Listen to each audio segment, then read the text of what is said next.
Mm-hmm. Oh, yeah. Mm, mm, mm, mm.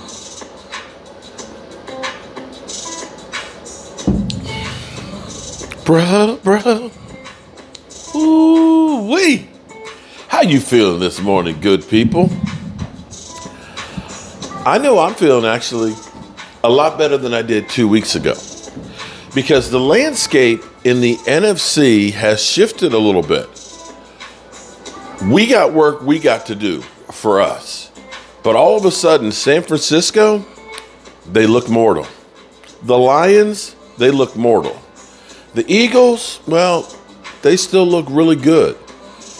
But if I'm waking up as the owner and GM and whatever Stephen Jones is with the Cowboys, I'm looking and saying,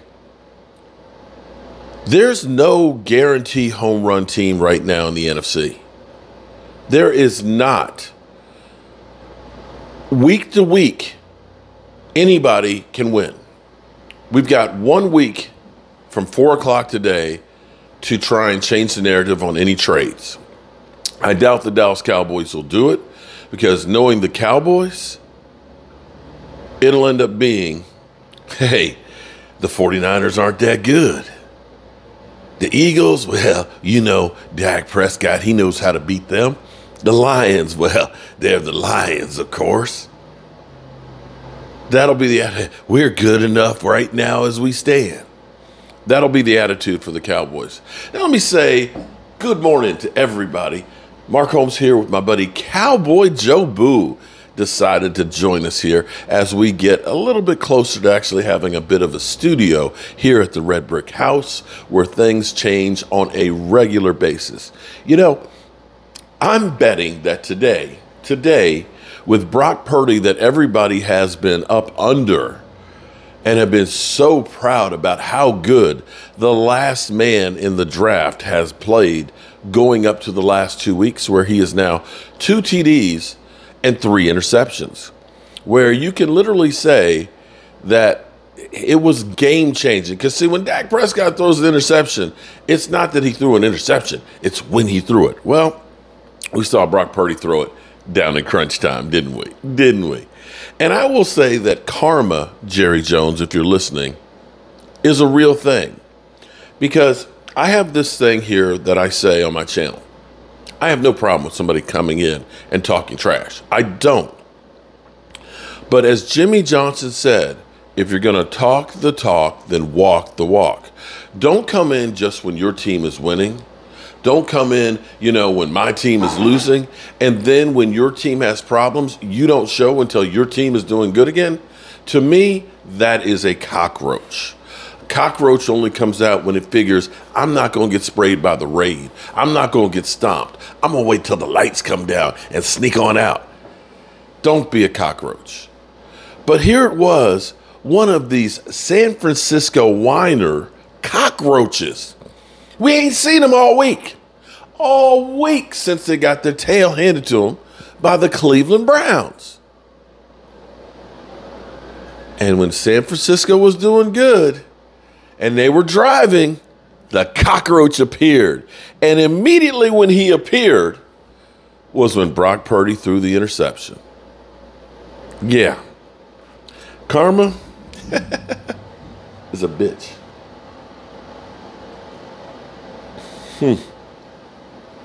Karma is a mother humper. I'm just saying, maybe that's a coincidence. But we're going to take it the way we're going to take it. So, right now, you look at the Dallas Cowboys, which will be getting back on the field on Wednesday, okay? We've had a week to rest, a week to heal. It'll be nice to see who is on the injury list going into this week. Hopefully nobody gets hurt in practice, which always happens to us. And we'll see if the Cowboys decide, let's get a little extra. If you ask me, I wouldn't be much help. A friend, somebody you judge for yourself. Some are okay and they treat you real cool. Some treat you kindly for being a fool. We like to be with some, because they're funny. Others come around when they need some money. Yeah, friends. How many of us have them? If you ask me, friends, I will say we need a running back. We need a bruising running back, and we could use a cornerback. If the Cowboys really were serious about wanting to win the Super Bowl right now, I think you could go get Derrick Henry. You saw what the Eagles gave up with the Titans. The Titans are literally starting all over. They gave up 5th and 6 for a Pro Bowl cornerback, a really good one, although older, 30 years old. Derrick Henry, 29 years old. Maybe you can give up a 4th rounder.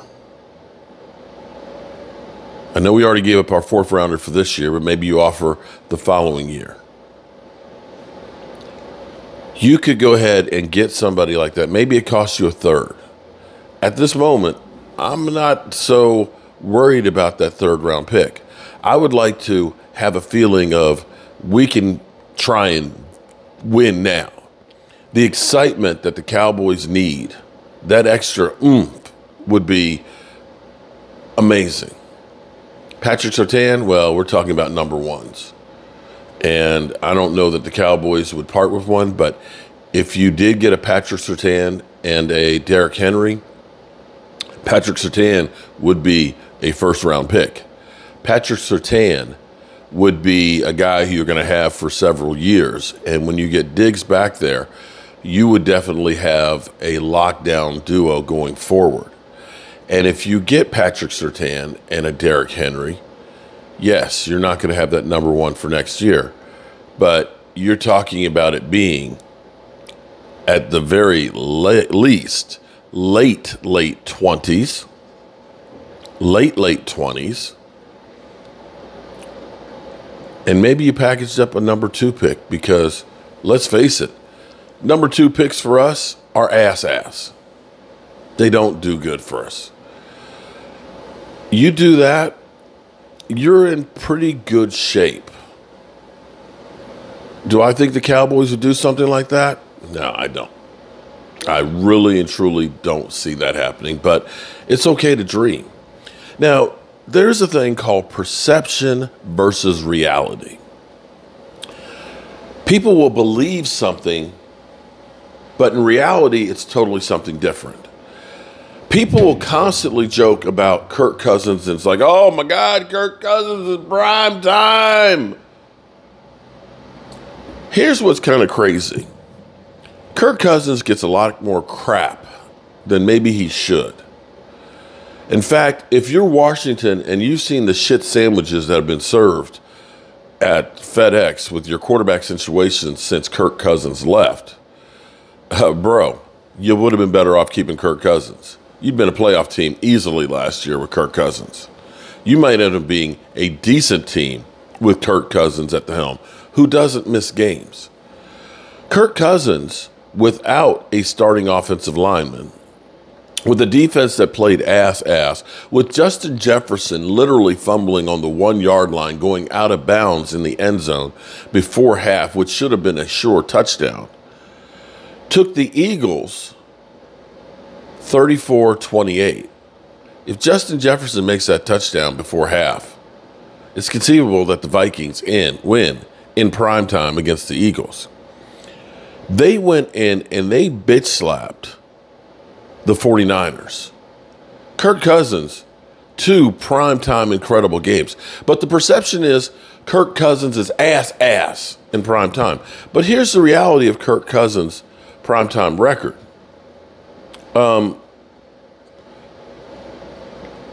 Heading into Monday night, Kirk Cousins starting at quarterback for the Vikings. Okay, now understand.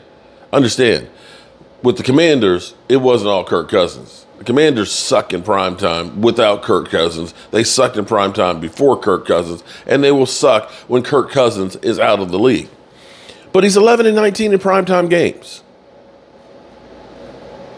That's over 500. So now, with the win last night, that's 12-20. That ain't that bad, bro. That ain't that bad. Daniel Jones, on the other hand, in primetime games, is like 1 in 13. That's the reality, even though the perception is that Kirk Cousins sucks. In fact, when you look at the Vikings, their problem has been closing out games. They lost to the Chargers 28-24. They lost to the Chiefs 27-20. And, of course, they beat the 49ers. And they lost 34-28 to the Eagles. And they lost 20-17 against the Vikings. So they're not necessarily the worst team in the world. And now that you've all of a sudden had the Lions lose, that changes the landscape for that division. And now that you've had the 49ers lose a couple of them, you got Seattle lurking there. And for the 49ers, the funny thing is, and we're going to listen to Get Up this morning, they won't look at the quarterback. They're going to go through, I guarantee you, and say, well, you didn't have one of your best weapons out there, Deebo Samuels. You didn't have your left tackle in Trent Williams. I doubt they're going to blame all of this on Brock Purdy the way they would with Dak Prescott. I bet you they don't. We'll check it out in just a second here, but it's just not the same. Now, I haven't watched to see what Micah Parsons had to say yesterday. Let's see who he puts on blast. But I'm excited about this Ram game. The next 2 weeks for the Dallas Cowboys are critical. If the Cowboys can find a way to get a win against the Rams at home, coming off the bye week, that sets up, and I don't want to look past that game. I don't want the Dallas Cowboys to look past that game. We just need to focus in on beating the Rams and bringing in some more reinforcements over the course of this week. And once that's done, then we set our sights on the Eagles. Let's go to First Take. Let's go to Get Up and see what they have to say about the 49ers losing to the primetime loser that they call Kirk Cousins. Now, I'm going to be the first one to say that I got pissed off yesterday. I was just in a funk. And Brian Game Time Brian just kind of pushed me over the edge. I was standing on the edge of the abyss, and he just kind of pushed me in. And I just kind of went off because, you know, I'm sitting here listening to the Eagle fans going off. You know, they signed Julio Jones. Not that I think Julio Jones is going to be that much of a playmaker for them as much as it is. It's a guy with experience and depth that'll help their roster. He's better than their fifth wide receiver and their fourth wide receiver and probably the third wide receiver. So all these things collectively help the whole roster. And I don't see the Cowboys trying to do that.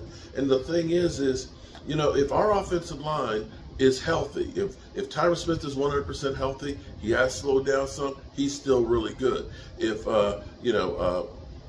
Tyler Smith is healthy, great. Bobby Biotish is great. Zach Martin, you know, you got a great offensive line. But the problem is when they go down, you're stepping down with talent. And we've had this problem for so long. We saw when Tyler Smith went down, we had Chaz Green come in. That's been a freaking nightmare. Last year, us having to go out and get a 40-year-old Jason Peters to try and put into the mix. It's kind of like we're always reactive as opposed to being proactive. And I went off on that. But the landscape has kind of changed a little bit, and it reminds you that the NFL, as much as we think that a team is going to go wire to wire and just be great, the thing is, if San Francisco gets back on track, nobody's going to remember that they got their butts handed to them by the Browns and the Vikings. And nobody's going 18-0. Now, you could probably go ahead and just like lose your mind right now if you're a 49er fan because they've lost 2 games back-to-back. The reality is they're still a really good team, and they are hurting. And that's the same for the Cowboys. As they say, we lost to the Cardinals, and you got your lunch handed to you by San Francisco. Now they're going to say, well, you got beat by the San Francisco 49ers, and they're not a good team. That's going to be the new narrative right now. But it be that as it may. I just want to hear, because I always love how it's two-sided. You know, Micah Parsons ended up doing my work for me because I've been forever trying to tell you guys, they treat us Cowboys a lot different, perspective-wise. Let's see, if they're still kissing the 49ers' ass. We are ready to go. RG3 can see the future with those glasses. I love it. Look, everybody. Wendy is here. Wendy is here. Oh, they love Kimberly Martin. Darn. He's here. Very strange thing. I wonder if the NBA season starts tonight. Wendy is here. Very strange coincidence. All that and more is on the way. It's your baseball picture. How about to the football? Let's do this, guys. Vikings, Niners, Kirk Cousins, Brock Purdy. And here we go, under 5 minutes to go, first quarter. Vikings driving, Cousins, Jordan Addison, RG3, how about the throw? I mean, Kirk Cousins was dealing all night long. All night First time the long. Vikings have scored a touchdown. He'll be a free agent at the end of the year. Cowboy fans, should we go get Kirk Cousins? If San Francisco is playing, Christian McCaffrey, by rule, has to score a touchdown. And it's really nice to have that guy on your team. Just give him the ball any way you can. He's going to make something happen. 16 straight games with a touchdown for McCaffrey, but the first half scoring wasn't done. Jeff Saturday, how does this happen? Shouldn't happen, can't happen, but guess what? It did happen. Great play. I stripped that ball away, finish it. Somebody's not there to help him look at it. But I need to see He helped Kirk Cousins not be Kirk Cousins. He doesn't want to. I know, and I hate it. You got to catch that with your hands. Don't let it get into your body. Also, hold on to it really tight. Grab your space mask. Do whatever you can. Don't give up a touchdown right there. That's another one for Allison. 16-7 Vikings. And RG3. Here comes McCaffrey. He's good. Shout out to him, please. Touchdowns in 7 games this year. So it's a 5-point game. Now Niners near midfield. Pretty good. RG3, Brock Purdy has been so good. What does he see here? Well, he was trying to anticipate the throw when he threw it to the wrong team. Yes, he threw it very much to the wrong team. Cameron Bynum. Hey, how about the celebration? The worm. First worm of the night. 30 seconds left. Still a chance for Purdy. One more opportunity, but it is picked off again by Bynum. His second of the night, and that one clinches it. Vikings win it, 22-17. Back-to-back losses for the Niners. Coach Top 10. What? Flat out got beat, and I think right now you got to take it like a man. And we got a game here, and I think tomorrow we wake up. It'll be 5 days from now. We got a team coming off a bye week who's been waiting for this for a little bit, and we can't sit here and worry about what's happened before this. All right, so the bottom line it is, Brock Purdy has been one of the great stories that we've ever seen in the NFL. This is a guy who comes out, he's Mr. Irrelevant. He gets thrown in last year and basically doesn't lose a game. And now suddenly, back-to-back weeks, it doesn't look as good. Should we be concerned about it, Jeff Saturday? Absolutely not. Listen, at the end of the day, you got too many. Debo Samuel's missing, Trent Williams is missing. Christian McCaffrey's coming off an injury, didn't practice. Excuses? But look, McCaffrey fumbles early. Field goal kicker misses another field goal. Like all the areas you see the it should be an interception. It gets stripped out and goes to the house. Brock Purdy was struggled, but at the end of the day, he's giving his teams chances to win. By the way, when you look at it, they rushed the ball last night to 49ers for 65 yards.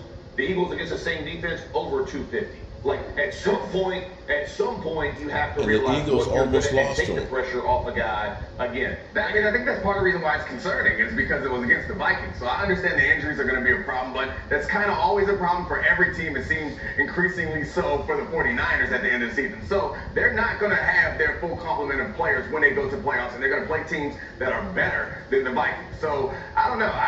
It took me a while, to be fair, to come around to fully believe in Brock Purdy. So it's going to take me a while to move off of that, but it is concerning. Last couple weeks are an issue. I need to see that one interception again, RG3. I know you have a tape, but that first pick that he seems to throw to absolutely no one. What is it that we see here? Yeah, we rave about Brock Purdy and his anticipation, reading with his feet in the pocket. And right here, he's going to do it. He's going to take his 5-step drop in the hitch, and he's going to try to anticipate this end breaker. But what he doesn't understand is that the receiver kind of slipped there at the top of his route, and he's not going to get over there quite as fast. So sometimes when we talk about what happens when you assume you make an ass out of you and me, that anticipation is a fine line there in football. And we've seen him make throw. He made a throw earlier in the game to Jennings the same type of way and hit him in stride. So he just misread that. All right, to be clear, I mean, I want to make sure I'm understanding. Are you saying that's not on the quarterback or it is on the quarterback? Oh, no, that is 100% on the quarterback. He misjudged that throw. The throw needed to be probably 3 or 4 yards closer to the wide receiver, not down the middle of the field. And when you talk about Brock Purdy, you have to understand that this San Francisco 49er team is not built to win this way. Right. The way that they've tried to win these last 2 games, that's not how they're built. Right. They're built to play great defense, run the ball, and control the clock. Let him go with football 25, 27 times, be very high percentage, and they haven't had that. Their defense has Is that not being a been bus one of the best driver? in the NFL the past few weeks. Wait a So minute. although a lot of blame might go towards Brock Purdy because he's not protecting the football, Hold on. Are they saying that he should be a bus driver? That he should throw the ball 20, 25 times? And that they should be running the football and playing great defense? I think that's what they're saying, that he should be a bus driver. But I thought great elite quarterbacks put their team on their back and will them to win. Isn't that what they say? he also has to get the guys around him to play like a Brady. They do. It's weird. They're not. I mean, it's just 2 odd weeks for the 49ers. They're not tackling well. Like if Fred Warner is missing tackles, that's just strange, right? I don't anticipate that continuing. The NFL season is long, right? I mean, you're not going to always be great. Like there are going to be lulls, and I think they're going through one. Now it does coincide with some injuries. Robert, you played with Trent Williams. Did you feel better when he was in there? Oh, yeah. Right? I mean, it makes a difference. So, Punching Richard Sherman in the face. Deebo Samuel is an important player for them. So look, I mean, I think it obviously is 2 games. You're not going to draw any big, broad conclusions about them. But, you know, they're gettable when they're not whole, and that's true of most teams. They're not indestructible. Let me underline one of the points he just made. Cindy, let's put the Deebo Samuel graphic up there. Just how important has Samuel been to Brock Purdy? We'll take a look. When Deebo Samuel is on the field versus off the field, the numbers drop potentially enormously. Niners averaging 4.4 yards per play without Deebo Samuel. But that's a factor here. And Nick, I feel like you were onto something. The 49ers are very top-heavy. Right? They have a bunch of very expensive players. They've gone all in. So if you start losing those guys, they are less equipped maybe than some other teams to overcome injury. I think so, and I think you want to believe that they have so many. I hadn't watched this. I'm going to tell you, I hadn't watched this. For the most part, but it's been But interesting these last didn't I weeks. just They say should that? be able to win against the Vikings without Deebo Samuel and Trent Williams. That's the concerning part. They should be able to win last week against the Light Browns bulb comes without on. their top players. That's the interesting part. But we're going to have up and downs for every team this season. It's not time to get off the bandwagon, Right. but it showed us some issues that they had. They should be, but I mean, it becomes. All right, that's enough of it. My point has been made. I can't believe that he just said it. That's what I've always said about our Cowboys team. If we're healthy, we're a great team. But then you lose a Diggs, you lose a Tyron Smith, you lose a Tony Pollard. Those things matter. You can't compete in the same way. Brock Purdy, he gets excuses made for him. Dak Prescott, he gets killed. It's what it is, right? All right, good people. We'll be here at the Red Brick House trying to make this place beautiful. And we'll keep bringing you the news on the Dallas Cowboys. I'm Mark Holmes, and I appreciate you. Peace.